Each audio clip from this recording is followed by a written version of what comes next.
Napaka-flexible ng recipe na to. Pwede itong pang-palaman, pang-ulam, at pwede rin pang-dipping ng ating nachos. Kaya naman kung naghahanap kayo ng tipid version at hindi masasayang na recipe, ito ang gawin mo.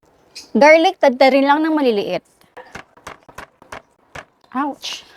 Sakit. Next, ang ating sibuyas. Bell pepper. Okay, mag-gisa-gisa na tayo dito ng garlic. Sibuyas. So, hihintay lang natin ito na mag-translucent. Nga pala, meron naman akong isak ng giniling na nasa lata. Meron ako dito ang total of ½ kilo.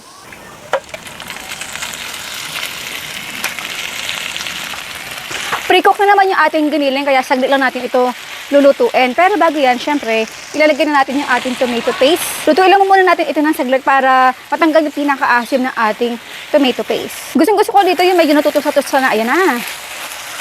Tusta na yung ating giniling. Next, ilalagay ko na rito yung ating mga pampalasa.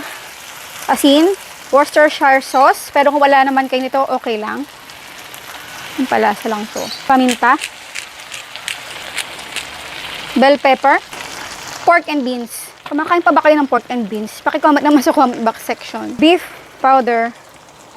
So, dito agapay lang tayo. Tansyahin na lang natin. Haluin. Wow. Ginamit ko nga palang tomato sauce, original and sour blend. Kaya medyo maasim-asim to, kaya maglalagay pa tayo ng asukal. Tubig kasing sukat ng beans.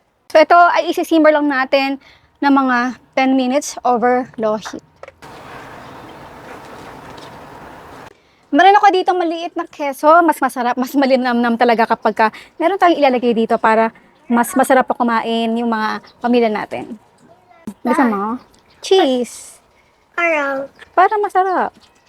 Kain tayo. Ito yung masarap yung tostado. Wow. Ang ginagawa ko. Oh. Ganyan. Kain tayo.